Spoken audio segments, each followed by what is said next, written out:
Hello, everybody. Thank you for watching my first ever series diving deep into the candidates running for local office in Gilbert, Arizona. I'm kicking off this series with the candidates running for mayor, and today I have the mayoral candidate, Brigette Peterson, with me. The town of Gilbert is holding elections to appoint a mayor and two council members for 4-year terms and one council member for a 2-year term. The primary election will be held on Tuesday, August 4th, and the general election is on Tuesday, November 3rd. Brigette Peterson has served on the town council since 2015, and she was the vice mayor for 2018. Among other accolades, she's also served on the Valley Metro RPTA Board of Directors, is on the Gilbert Planning Commission, and the Northwest Employment Corridor Committee, just to name a few. So I wanted to begin by saying to you and to those who may watch this that many of the questions I'll be asking are from me. And I did my best to develop questions that will allow anyone watching this to get a better understanding as you as a candidate. And before we begin, I would like for you to just explain who you are as your platform, and then I'll get to asking questions depending on the flow of things. Great. Thank you. Thank you for having me and giving me this opportunity. I'm Brigette Peterson, as you said. I moved to Gilbert in 1995 with my family. And when I moved here, I started volunteering right away. I've held every position in Gilbert from classroom mom to vice mayor and served the community for over 14 years on the Planning Commission prior to running for Gilbert Town Council. I decided to run for Gilbert Town Council because I didn't think that my voice was being heard at that level and wanted to be able to give back in a different role. And I think that really has given me the opportunity to learn exactly what the council and mayor does in this situation, running the town on a daily basis, and gave me a great opportunity to serve in so many different roles, such as Valley Metro RPTA that you mentioned, and liaison to our planning commission in sister cities and Gilbert Feeding Families. So I decided to run for mayor after Mayor Jen Daniels announced that she would not be running for mayor. And I threw my name into that hat on February 3rd, which is very late going into a campaign for an August primary. We got our signatures, we're on the ballot. And some of the things that I plan to focus on are transportation, which is a very big issue for our residents. Public safety has always been one of my top issues. And now with the situation with COVID and the pandemic, we really have to take a deep dive into economic development and keeping us financially stable as a community. Thank you so much. So clearly, transportation is one of the most important issues for you that you'd like to address as mayor. Um, and you've said on your website that you will continue to support the quote, use of technology based solutions for moving traffic through intersections, as well as other efficient, effective, and smart solutions. Can you expand on what these programs are and what they'll look like under your leadership? Sure, absolutely. One of the things that we discussed during our digital state of the town this year was some programming that might be able to add it to our intersections that would allow for if you came to an intersection and you were stopped at a red light, but there was nobody going, say you're headed north and south and you're stopped at a red light and there's nobody going east and west, but that light is green, the technology would enable the intersection to know that there was nobody going the other way and be able to change the light so that the east-west direction would stop and as the northwest would be able to flow. One of the biggest criticisms we receive as a community is traffic and traffic flow. And obviously, we're still growing. Since I moved here, we've added over 200,000 people to the population. So we're still growing, and we need a way to make sure that those folks can flow wherever they need to get to, whether that's school, work, home, whatever the case may be. So, kind of on the issue with transportation, but more broad towards public transportation, Mhm. on average, Gilbert workers have longer commute times than the national average, and only 8.83% of Gilbert residents carpool to work. So, are you interested in revitalizing campaigns to promote public transportation and carpooling? And if so, what would that look like under your leadership? There have been many surveys done of our residents, and public transportation never comes out on top for something that they would like to see increased. We have very few bus lines through the town of Gilbert, and those bus lines predominantly run empty. There's very few people riding those buses. I think the most popular bus that we have is the executive bus that runs into Phoenix every day and will take people that want to carpool and be able to park in downtown Gilbert and then take the bus into work. I think that there's probably an opportunity to expand that. And I would also like to see the potential of expanding a circulator bus within the community, say something that circulates around the Heritage District up and down Gilbert Road or down into Santan Village and back again. I think those are great opportunities for things that we could look at as public transportation. And of course, new things are always popping up. I want to say, we saw the scooters. We saw the invasion of the scooters a year ago, November, and then they disappeared again. So I think there's always new things that are popping up that we need to be able to be at the forefront of how we would like to handle those things here in Gilbert. So, kind of on the track of public transportation, I Mhm. want to kind of gear towards climate change, as this is an issue that's very important to young voters like myself. I actually got requests to ask you and other candidates about the issue of climate change. Oh, So, the 2020 National Youth Poll from the US Conference of Mayors finds that 80% of young voters aged 18 to 29 view global warming and climate change as a major threat to human life on Earth as we know it. As mayor, how do you plan on addressing these concerns? And do you have a zero or negative carbon emission vision for Gilbert? I don't have anything personally. It's not something that I've actually focused on since I've been here in Gilbert. Gilbert, as you know, is a very large town, 76.2 square miles. So people need their vehicles to get around. We also have very large families in Gilbert. So it's very difficult for people to get those families around using public transportation or other modes of transportation. We see a lot of very large vehicles. I know you've lived here all your life. You see a lot of very large vehicles on the streets in Gilbert. The one thing that we can do as a community is make sure that as new businesses are built, that they're following different standards, and we recommend those standards to those businesses because they can be very expensive to actually follow through with. But I find that home developers are finding different ways to incorporate things into their new products, and businesses are developing new ways to find that they can do that in their businesses also as they develop or as they remodel, because some of our businesses are getting a little bit older and they'll be looking at remodeling into the future. So I was taking a look at the Gilbert General Plan, which is going to be also on the primary ballot for voter ratification Hmm. on August 4th. Hmm. And Policy 73 discusses the support for sustainable energy solutions as well as renewable energy.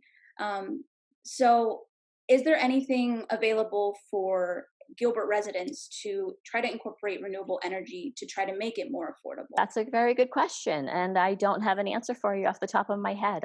I haven't had anybody ask me that question for the 5 years, 5+ years that I've been in office, or the time that I've been on planning commission.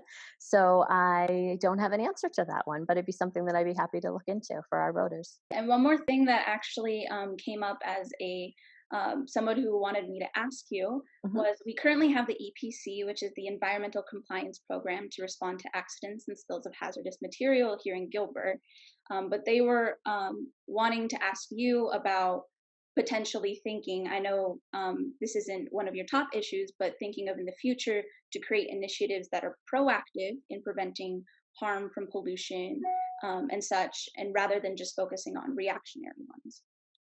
I would be happy to discuss those issues and see if there's some way that we can be more proactive. I think that those conditions fall under the fact of when something happens. So it's kind of difficult to say that we'd be able to be proactive in all of those situations. I think those hazardous situations, especially, are when you have different businesses within your community and they're using different products. We have them ourselves at the town of Gilbert, say the water treatment plants with chlorine and things like that. So there's measures in place to handle those things when an accident happens or a spill happens.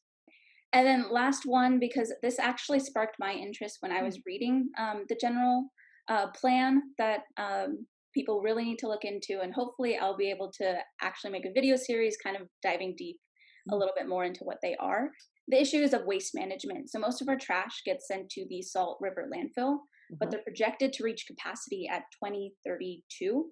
So my question is, what will this mean for Gilbert planning ahead? Because that's only 12 years away. Mhm. And what would you consider as mayor to try to lay the groundwork for addressing this issue? Waste management's a hot topic for us right now because of the recycling situation. So we are always evaluating and reevaluating our contracts with everyone that we deal with. And Salt River is not the only place that we take our refuse. It is there's also a location down in Chandler that we go to, and it's really depending on who's giving the best rate at the time that we do our contracts with. They're constantly reevaluated under those measures.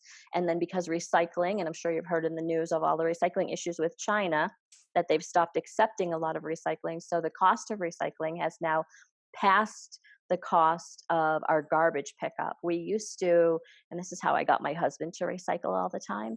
We used to make money on recycling and spend money on garbage removal, but now we're actually spending money on recycling too. So it's a constant topic that we are discussing right now. You'll see a survey coming out very soon, I believe, from the town about whether or not anybody would be interested in increasing their price for recycling also at their home because of the issues with having to dispose of it. Yeah, I think that's very interesting because not a lot of people think about it. It's literally trash, Hmm. and we think of it that way. Once we Hmm. throw it out, it's gone, Hmm. but it's got to go somewhere, and Yeah. it piles up. And we have so many people that are using the blue barrels in the wrong way. So they're contaminating the whole entire load. And that truck comes and picks up your whole neighborhood. And if they pick up every single house in your neighborhood and everything's perfect, it's cardboard and all the things that you're supposed to throw out and recycle, but then all of a sudden somebody decides to do, and I read this online, their whole barrel is their dog waste. It contaminates that whole truck full, and then it has to go to the landfill instead of going to be recycled. So there's a lot of ways that we can help as residents to keep our costs down and make sure that we're doing things efficiently. It's good. Everybody needs to brush up on recycling because Mhm. also things change. What is recyclable, what isn't, just because it has the little recycle icon on it doesn't mean you should throw it in the blue bin. It doesn't mean that it's acceptable in Gilbert either, because it depends on what our contract is with our location that we take our recycle to. Mhm. Yes. That's a So very kind good of point. So kind of shifting gears Mhm. to discuss the economic development, especially since you mentioned because of COVID-19. What Mhm. are your plans for Gilbert to come back once we're able to, and once it's all safe for everybody to? Mhm. I think that Arizona and Gilbert already were doing very well. We're very fiscally stable and very conservative here in Gilbert, so that we're always keeping an eye on what we're bringing in and what we're spending. It's a constant struggle to maintain that here in Gilbert, but we've done a very good job of it for the past several years.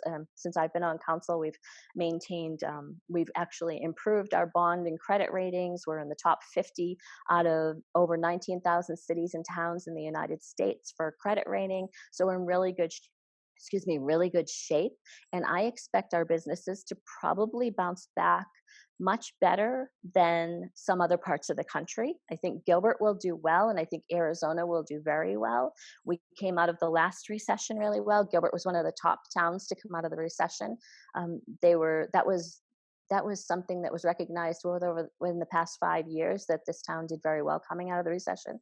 And I think we learned a lot of things from that, and we've been carrying those things on, and we will carry those things forward as we come out of this one. The town manager has told me recently that we don't even have any data on what where we stand right now. If we were closed down in March and closed down in April, the town won't even see those numbers until probably June. So we have no idea where sales tax is at. We have no idea where anything stands at the moment. So we really need to get that data before we can really figure out exactly what our next steps will be. Because you need to know where your starting point is to be able to know where you're going. I know our businesses are very anxious to get opened, and a lot of our residents are very anxious to get back out, and especially eating in our great restaurants. Yes, the Heritage District has some of my favorite restaurants. I'm really missing out because I was planning to go there for my birthday, Oh, but I guess I'll have to celebrate once everybody's safe. I'll celebrate everybody hopefully being safe once that's happened. that's a great idea. But kind of on that line, the 2020 Gilbert Plan Update community survey response found that 55% of survey respondents indicated that job creation was the most important development area that the town ought to address in the next 20 years. So, my question is obviously, after COVID 19 and the response, because we can't really do anything when at the moment that drastic, but what will you do as mayor to help increase job growth? I think I already have a very good relationship with our business community here in Gilbert, and I want to make sure that if businesses want to come to Gilbert, that they know that we're open for business to work with them, to become a partner with us here in the community. We've seen some great job growth over the past several years with Deloitte, for example, opening in Gilbert. They have opened a beautiful brand new building down at Gilbert and Pecos, and have already decided that they would be expanding here in Gilbert. That whole property down there at Rivulon run by Nationwide, is amazing. And I've gone to so many business openings down there, which is just incredible. And I think we're finally at the point with Gilbert that we have enough rooftops in place that the businesses also want to come and build here and grow here. And I will tell you, when Deloitte came here, one of the top things that they talked about was the Heritage District and the restaurants. And they said they wanted to find a place that had a great downtown area that when they have customers come into town, they have places to take them. So the Heritage District is an amazing amenity for our community to have, that the business community is looking at, and a reason for them to come here. I've definitely seen the growth of the Heritage District. I remember joking with my friends and my family because I used to do dance at Dance Connection too, and it was in Ah, that green yep. building. And I was like, there's nothing here. There's nothing here. And I'm this little kid, and I didn't realize why exactly buildings were going up. And then it didn't stay. It was like a couple months, a year, and then that place was gone. I didn't realize. And I was like, oh, now I'm putting two and two together.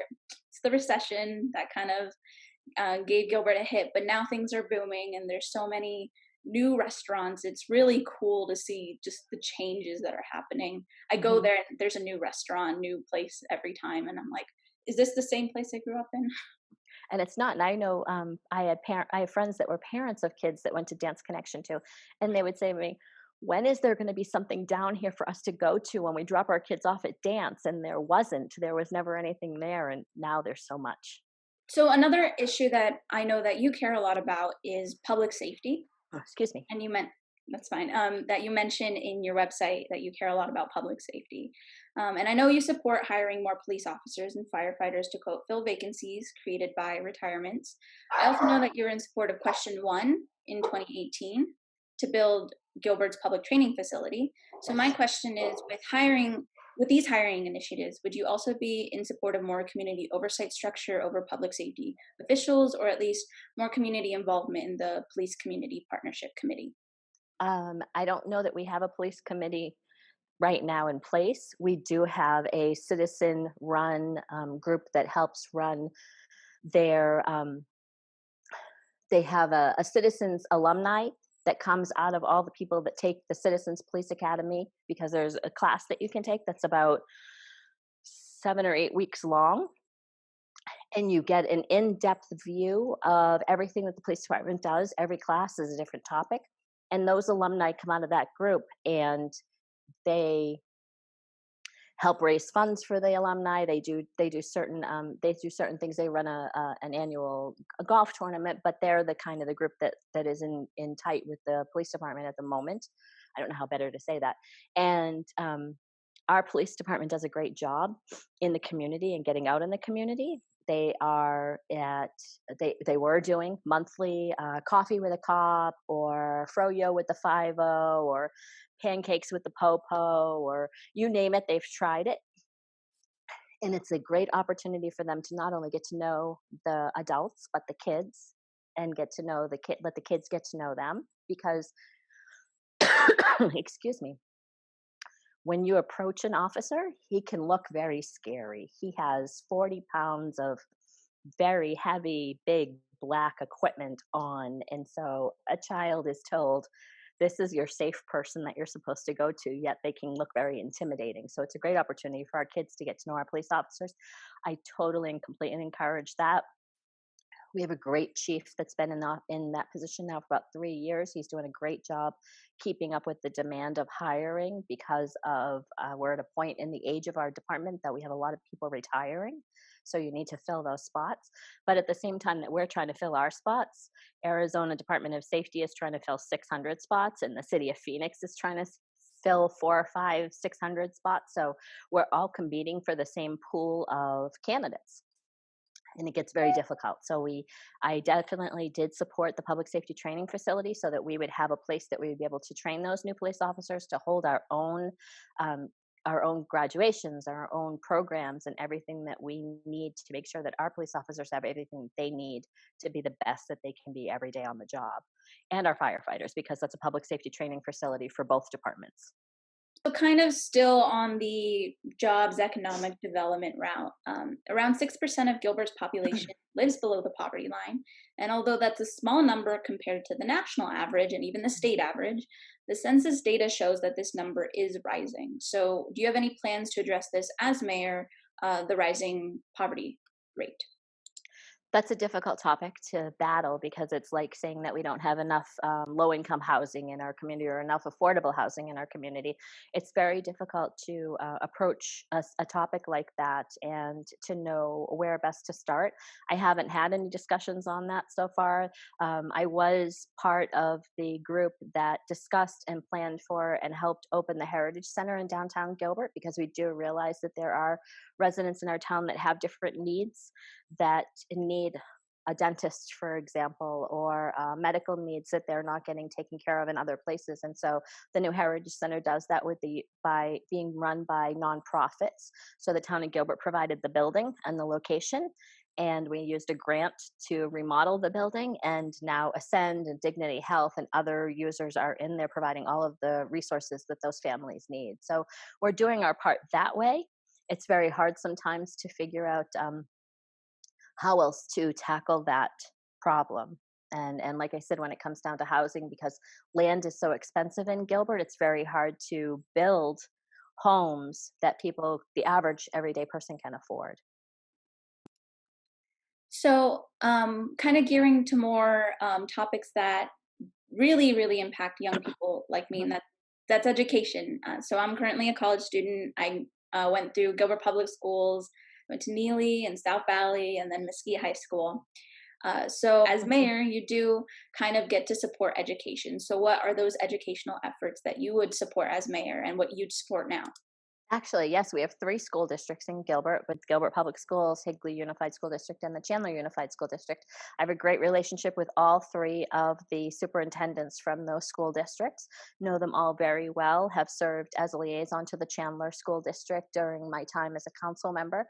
And I this our current mayor, Mayor Daniels, has started what she calls an ad ed group, which is representatives from the school districts and our charter schools and private schools, and they come together on a very regular basis to discuss education in the community, to make sure that they are up to date on everything that we're doing in the town of Gilbert, and vice versa. I have been to more school events in Gilbert than I can even name, between charter schools and public schools, and I have a great time being able to go there and represent. We also have the Mayor's Youth Advisory Committee that our youth at high school level get involved in, and they're the juniors and seniors. And every single year, I have worked as part of the Student Government Day, which is an amazing opportunity for students to come in and actually be part of the town government for the day. They get to pick a role that they're going to be. They can be the police chief, fire chief, our town manager. They get to be mayor or council member even. And I've worked for the past 5 years with the students that come in to be mayor and council member. I think that our youth are very important to our community. We have 80,000 kids in Gilbert out of our population, so that's a lot of young people. And we have to be concerned with what they're doing and where they're going, and how they're going to move out into the future. Mayor Daniels quite often says, I know that you're going to go off to college and do great things, or go off on a mission and do great things, and then come back to Gilbert to raise your family, because this is a great place to be. And I completely agree with that statement. I think that Gilbert is a great place to be. And I think you'll all find that when you get out into the world and then come back again. Yeah, Gilbert's my home. I love it.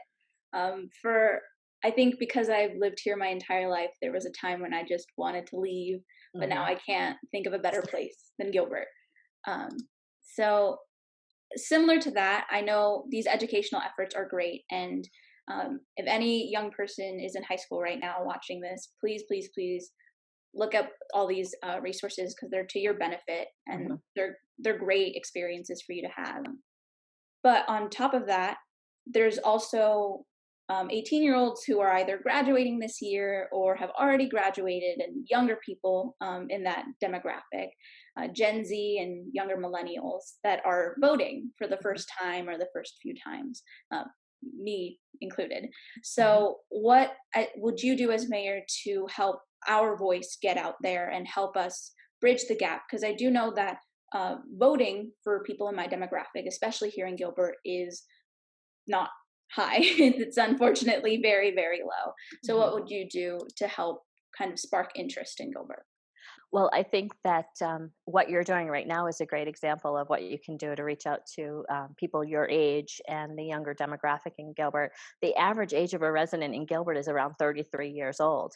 So you're not very far from that when you think about it. And that age is very social media focused, and I think that's the best way for us to get out to them. And I believe the Gilbert digital team in Gilbert is doing a great job using social media to get out to our residents. We know that, I think the statistic is 98 or 99% of the households in Gilbert have a computer and internet access. So they're using their computers and they're corresponding in that way. They're probably getting their news in that way. It's how I get my news. I'm very social media minded. Everything that I do is social media. I've run 3 campaigns. Well, I'm in my 3rd campaign, running it almost completely on social media because I think that's definitely the way to go and the way to reach the most people. And I think that that's the way the most people can actually reach out and talk to me too. I always have conversations with people via social media. I think it's very, very important, and I'm not afraid of whatever topic that they want to talk about. Sometimes it's not the easy one. Sometimes it's a vote that I made that somebody might not agree with. I always want to talk to whoever wants to reach out to me. I was actually going to end the interview right around here. However, you did mention that a lot of people in Gilbert have internet connection, Mhm. and that just reminded me when reading the. Oh, sorry, there's a bug right here. Just reminded me when I was reading about the general plan that there is this shift to try to make Gilbert one of the first communities, at least here in Arizona, with 5G. So, can you Mhm. explain a little bit more about that? And if, as mayor, what would you do to help continue this growth? Well, 5G is really hasn't even kind of taken off yet, but the state legislature and one of our legislators in LD 17, because Gilbert split between 2 districts, LD 17 and LD 12, one of our state legislators, Jeff Wenninger, went ahead and passed something in legislation about, I think, 2 years ago now, to make it easier for 5G to come on board within the state of Arizona. And Gilbert was the first community to actually follow suit and make it easy for them to do business here in Gilbert. And I believe one of the newest council members, that's his forte. He works for a company that's involved in 5G, and I thought that that was a really important person to have on the council because it's somebody that actually can speak to this topic directly. I don't know as much about it because it still really hasn't taken off yet, so I haven't learned as much about it as I would like to, but I plan to as we see it moving forward. But like I mentioned, even with the scooters, each every new thing that comes up, we do our homework, we get invested, we find out how we can help, what's best for our community. Is it going to work here? Is it not going to work here? What do our residents want? What do our residents not want? I think it's all part of the discussion as we move forward. Awesome. Well, I think that is all of my questions that I have. Thank you so much. So before we go, I did want to give you a moment to just say any last things, anything you want to say to speak to young voters like me. Great, thank you. I appreciate the time that you're giving me. I hope other people will watch this. I would love for them to reach out to me. I'm on Facebook at votebridgetpeterson.com. My email is votebridgetpeterson@gmail. And you can call me at 480 269 1669. I put my number out there for anybody to reach out to me, and I'd be happy to talk to anybody about any topic. I've made my way around this town so many times I can't even count anymore, and I love to get out and talk to the public. And of course, right now we're a little shut in, so it's a little bit harder to do at the moment. It's changed the way that we're campaigning right now. Thank you. Thank you so much. So that was Brigette Peterson, who's running for mayor in Gilbert, Arizona. If you want to find out more information about her, I put all of her links and to her website, her social media below. And if you'd like to find out more about me and my efforts to increase youth civic engagement right here in our beautiful town of Gilbert, you can check down below for those appropriate links. And don't forget, very important, register to vote so you can cast your ballot on the primaries. That's August 4th. And the general election, which is November 3rd. Don't forget, put those dates in your calendar. They're very important if you want to get your voice heard. But I shall see you next time. Thank you.